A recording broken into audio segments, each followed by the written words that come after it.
Hello, all of you. Hope you all are doing so fine.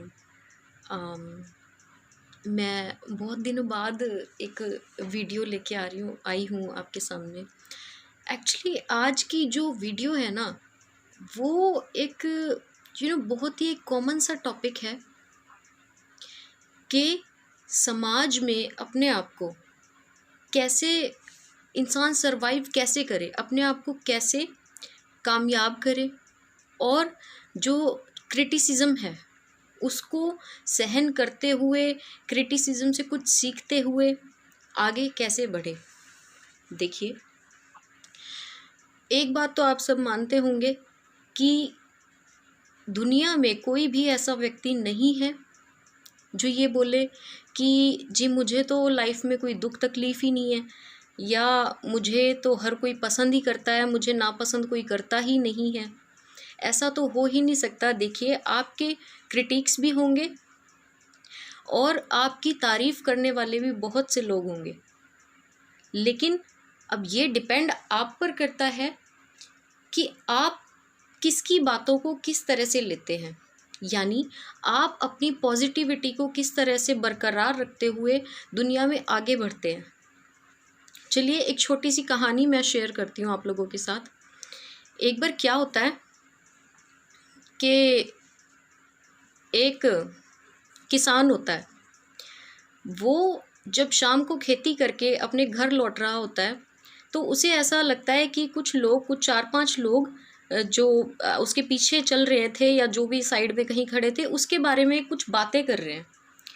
तो वो किसान सोचता है कि मेरा नाम सुनाई दे रहा है, शायद मेरी बातें हो रही हैं, चलो ऐसा करता हूँ, मैं छुप के सुनता हूँ कि लोग मेरे बारे में क्या सोचते हैं और वो क्या बातें कर रहे हैं। तो वो क्यूरियस हो गया एकदम से कि मैं सुनूं लोग मेरे बारे में क्या सोचते हैं। तो जब उसने सुना कि लोग उसके बारे में क्या बात कर रहे थे, तो वो 3-4 जो गांव के लोग थे वो उसकी बुराई कर रहे थे। उनमें से एक कह रहा था कि ये किसान बहुत घमंडी है, और एक कह रहा था कि इसे तो खेती करनी आती भी नहीं ठीक से, इसे अपना काम ठीक से करना नहीं आता, और भी बहुत कुछ उस किसान की वो 3-4 लोग बुराई कर रहे थे। तो वो किसान तो बहुत दुखी हो गया। अब वो क्या सोचता है, अब वो ये सोचता है कि मैंने तो भगवान कभी किसी का बुरा भी नहीं किया और मैं तो कभी किसी का बुरा सोचता भी नहीं हूँ, फिर लोग जो हैं मेरे बारे में ऐसी बातें कैसे कर सकते हैं, जबकि मैंने इन लोगों का कुछ बिगाड़ा ही नहीं। और इन लोगों का क्या, मैंने तो कभी ज़िंदगी में किसी का कुछ बुरा नहीं किया। लेकिन अब देखिए, ये वाक्य आपके साथ भी होता है। जब आपको पता चलता है कि फ़लाना फ़लाना आपकी बुराई कर रहा था, या आप खुद अपने कानों से सुनते हैं कि आपकी कोई बुराई कर रहा हो और उसको पता नहीं होता कि आप सुन रहे हैं, लेकिन आपको सुनाई दे जाती है कि चलो चलो ये लोग जो हैं हमारी बुराई कर रहे हैं। फिर क्या होता है, आप टूट जाते हैं, आपको बुरा लगता है। आप ये सोचते हैं कि देखो जी, हमने तो इसका कुछ बिगाड़ा भी नहीं, अब हमने इसका कुछ नहीं बिगाड़ा फिर भी हमारी बुराई कर रहा है, ये तो गलत बात है।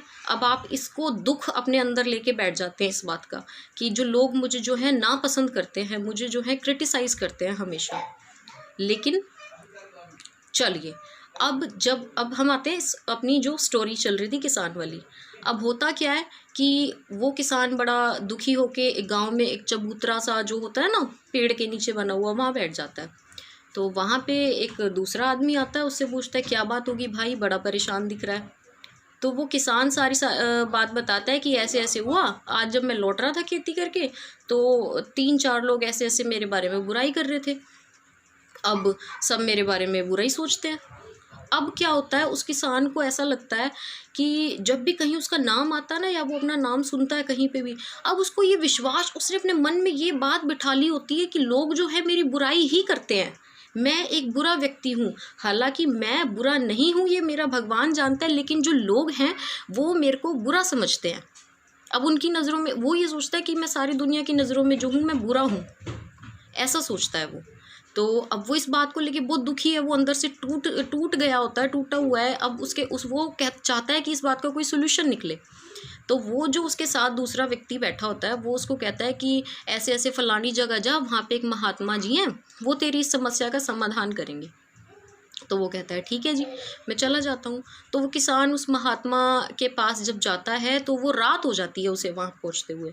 तो वो महात्मा को अपनी सारी बात बताता है कि जी ऐसे ऐसे बात है, मैंने कभी किसी का बुरा नहीं किया, फिर भी लोग मुझे बुरा कहते हैं, मेरे बारे में बुरा सोचते हैं, बुरी बातें करते हैं, और भगवान को पता है मैं तो ऐसा हूँ, मैं अच्छा हूँ, मैं ये मैं वो। तो महात्मा जन जो होते हैं वो उसे बोलते हैं कि ऐसा करो, अभी बहुत रात हो चुकी है, हम इस बारे में सुबह बात करते हैं और तुम्हारी समस्या का जो समाधान है वो हम सुबह ढूंढते हैं, अब तुम सो जाओ यहीं। तो किसान को लगता है कि ठीक बात है, सो जाता हूँ, सो जाना चाहिए। तो जब वो सोने लगता है किसान, तो जो पास में महात्मा की कुटिया के पास जो तालाब होता है, वहाँ से बहुत ज़ोर ज़ोर से मेंढकों की टर टर करने की आवाज़ आती है। अब उस किसान से वो शोर बर्दाश्त नहीं होता। अब वो कहता है हे भगवान, इतना शोर, इतने सारे मेंढक हैं इस तालाब के अंदर, अब ये महात्मा जी कैसे सोते हैं, मैं तो यहाँ सो नहीं पाऊँगा। तो चलो किसी तरह वो जो है रात काट लेता है वहाँ पे। सुबह उठ के पहले तो वो महात्मा जी से ये क्वेश्चन करता है कि महात्मा जी, आप इतने शोरगुल में सो कैसे जाते हैं, ये मेंढक इतनी आवाज़ करते हैं, आपको डिस्टर्बेंस नहीं होती, मतलब आपको नींद कैसे आती है इतने शोर में, मैं तो सो ही नहीं पाया सारी रात। तो अब महात्मा जन कहते हैं कि कोई बात नहीं, मैं तो सो जाता हूँ ऐसे ही। तो वो किसान कहता है कि महात्मा जी, मेरी समस्या का जो समाधान है वो हम बाद में खोज लेंगे, पहले ऐसा करता हूँ, मैं गांव से कुछ 3-4 लोग लाता हूँ और हम इस तालाब में से सारे मेंढकों को निकाल देंगे ताकि आप सुकून से सो सकें। तो अब वो क्या करता है, गांव से कुछ लोग लेके आता है, कुछ 3-4 बंदे काम के लिए, और वो उनको कहता है कि चलो। अब वो सारे मिलके तालाब में से जब मेंढक निकालते हैं तो कितने 4-5 मेंढक निकलते हैं मुश्किल से। अब वो हैरान हो जाता है, वो कहता है महात्मा जी, आवाज़ें तो इतनी सारी आ रही थी रात को कि पता नहीं तालाब भरा पड़ा होगा, कितने हज़ारों मेंढक होंगे इस तालाब के अंदर जो टर टर करके सोने नहीं देते हैं, डिस्टर्ब करते हैं, लेकिन यहाँ तो सिर्फ 3-4 मेंढक हैं, ये क्या बात हुई। तो महात्मा जी उसे समझाते हैं कि एग्जैक्टली यही बात है। अब क्या होता है, कुछ 3-4 लोग ऐसे होते हैं जो आपको हमेशा क्रिटिसाइज़ करते हैं हर बात के लिए। आप कोई अच्छी बात भी करेंगे, कोई अच्छाई भी करेंगे, तो वो उनका क्या होगा कि वो आपकी अच्छाई में भी हमेशा बुराई ही ढूंढेंगे, क्योंकि वो अपनी आदत से मजबूर होते हैं। किस आदत से मजबूर होते हैं, क्रिटिसिज्म करने की आदत से। तो वो ही तुम्हारे साथ हुआ है। महात्मा जी उसको कहते हैं, देखो तुम में अच्छाई है, तुमने कभी किसी का बुरा नहीं किया, तुम अच्छे हो, ये तुम जानते हो, ठीक है। और कुछ लोग हैं जो हमेशा तुम्हारी बुराई करते हैं तुमसे, और वो लोग हैं जो हमेशा तुमसे जलते हैं, जिनके हृदय में तुम्हारे प्रति जलन है, वो जलनवश ऐसी बातें करते हैं। लेकिन इसका मतलब ये नहीं है कि संसार में हर कोई तुम्हारी बुराई करता है और हर कोई तुम्हें नापसंद करता है।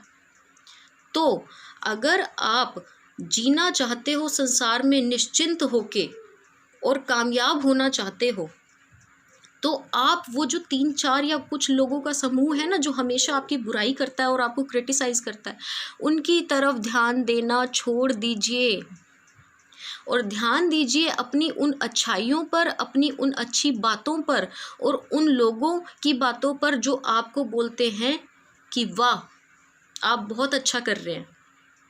तब जाके आप अपने लाइफ में जो है सक्सेसफुल होंगे। लेकिन अगर आप उन 3-4 क्रिटिसाइज करने वाली लोगों की बातों में अगर उलझ के रह जाएंगे कि नहीं उन्होंने कहा है मैं बुरा हूँ तो मैं बुरा हूँ, मैं तो बहुत बुरा हूँ, तो इससे होगा क्या, जो आपके अंदर की अच्छाई है वो डेफिनेटली बुराई में कन्वर्ट हो जाएगी। आपका माइंड सेट हो जाएगा, आपका माइंड स्टिक कर जाएगा इस बात के लिए कि लोग मेरे को बुरा समझते हैं तो मुझ में बुराई है। हालांकि बुराई करने वाले लोगों में भी बुराइयां होती हैं, लेकिन उनका काम होता है दूसरों में बुराइयां खोजना, उनकी अच्छाइयों को नज़रअंदाज करते हुए उनमें बुराई खोजना। तो आपको करना क्या होगा, अगर लाइफ में सक्सेसफुल होना है आपको क्या करना होगा, मेरी बात ध्यान से सुनिए। आपको ये करना होगा कि जो बुराई करने वाले लोग हैं, जो क्रिटिसाइज करने वाले लोग हैं, उनके क्रिटिसिज्म को नज़रअंदाज करना होगा, इग्नोर करना होगा। उनकी बातों को इग्नोर करते हुए लाइफ में आगे बढ़ना होगा। तब जाके आप एक सक्सेसफुल और खुशहाल और हैप्पी जो है इंसान और खुश व्यक्ति बन पाएंगे और सरवाइव कर पाएंगे। लेकिन अगर आपके दिमाग में ये बात स्टिक कर गई कि नहीं, लोग मेरी बुराई करते हैं, तो क्या होगा? तो आप डेफिनेटली अपनी नज़रों में ही बुरे बन जाएंगे। आपको पता है आप अच्छे हैं, आपको ये भी पता है कि आपकी तारीफ़ करने वाले लोग भी हैं, तो बजाय उन पे ध्यान देने के जो आपकी बुराइयां करते हैं, आप ध्यान उन चीज़ों पे दीजिए जिनमें आपकी अच्छाई झलकती है। अपनी अच्छाइयों पे, अच्छे कर्मों पे ध्यान दीजिए। ठीक, पॉजिटिविटी लाइए, पॉजिटिव बातों को ग्रैब करिए और नेगेटिव बातों को छोड़ दीजिए, इग्नोर कीजिए। एक छोटा सा वाक्य और बताती हूँ। एक जो है तेंदुए का बच्चा थोड़ा सा बड़ा हुआ, तो वो एक लकड़भग्गे को बोला कि आज तो मैं शिकार करने जाऊंगा। तो अब जो है लकड़भग्गे ने उसको बोला, तू शिकार करेगा, तू इतना सा तो है, तेरे बस का नहीं शिकार विकार करना, और तेरे से नहीं होगा शिकार, तू रहने दे। अब इससे क्या हुआ, तेंदुए का जो है दिल टूट गया। अब उसको ये महसूस होने लग गया कि हाँ, वो सही कह रहा है कि अभी तो मेरे बस का है नहीं शिकार, मैं तो छोटा हूँ, या अभी मैं इस लायक हुआ नहीं कि मैं शिकार कर पाऊँगा। तो वो जो है उसका दिल इतना उदास हो गया, वो बैठ गया चुपचाप। अब अगले दिन उसे एक बंदर मिला। उसने बंदर को भी सेम वही बात बोली कि मैं शिकार करना चाहता हूँ, मेरा मन है कि मैं शिकार पे निकलूँ। तो अब बंदर ने क्या कहा, बंदर ने कहा, वाह, बहुत अच्छा सोच रहे हो तुम, और अब तुम इतने पक चुके हो कि तुम शिकार कर सकते हो। तुम जाओ, और मुझे पूरी उम्मीद है कि तुम शिकार करके ज़रूर आओगे। तुम्हारे में वो हिम्मत मैं देख रहा हूँ, और तुम्हारे में मैं जज्बा देख रहा हूँ कि तुम शिकार करके ही लौटोगे। अब हुआ ये, तेंदुए ने क्या करा, उस बंदर की बात मानी, क्योंकि बंदर ने उसको इतना हौसला दिया, उसके अंदर इतना मोटिवेशन भर दिया, इतनी जो है पॉजिटिविटी भर दी कि वो भूल गया कि उसको लकड़भग्गे ने क्या कहा था। उसको ये लगा कि हाँ, मैं कर सकता हूँ। उसने पॉजिटिविटी को पकड़ा, नेगेटिविटी छोड़ के उसने पॉजिटिविटी को पकड़ा। अब वो बंदर की बात मान के शिकार पे गया, और वो शिकार करके ही लौटा शाम को। तो मेरे कहने का मतलब है, नेगेटिविटी को और नेगेटिव बातों को छोड़िए, और पॉजिटिविटी और पॉजिटिव बातों को पकड़ के आगे बढ़िए। तब जाके आप जो है इस संसार में सरवाइव कर पाएंगे, ज़िंदगी में आगे बढ़ पाएंगे। तो ये वीडियो बनाने का मेरा मकसद सिर्फ यही था दोस्तों, कि मैं ये चाहती हूँ कि हम सब अपने मन से नेगेटिव बातें, उन क्रिटिक्स की बातों को निकाल के उन बातों पे ध्यान दें जो जिनसे हमारी अच्छाइयाँ झलकती हैं। अपने आप में सेल्फ कॉन्फिडेंस लाइए। लोगों की बातों को सुनना छोड़ दीजिए, लोगों की फालतू बातों को सुनना छोड़ दीजिए। हाँ, लेकिन अगर कुछ आपके लिए अच्छी बातें हैं, आपके हित की बातें हैं, उन्हें आप ध्यान से सुनिए और उन बातों पे अप्लाई कीजिए। ऐसा नहीं है कि आपने लोगों की बातें सुननी नहीं, सुनो, लेकिन जो अच्छी और पॉजिटिव बातें हैं उन पे ध्यान दो। जो नेगेटिव बातें हैं उन्हें इग्नोर करो। तो आई होप आपको मेरी ये कुछ बातें समझ आई होंगी, जो पॉजिटिविटी और नेगेटिविटी के बीच का फ़र्क है, और मैं जो बात समझाना चाह रही हूँ आई होप वो आप समझ गए होंगे। तो मैं चाहती हूँ आप मेरी ये वीडियो को ज़्यादा से ज़्यादा सुने, और मेरी अगर आपको बातें अच्छी लगी तो इन बातों पे अमल ज़रूर करें। Thank you so much all of you. Stay home, stay safe.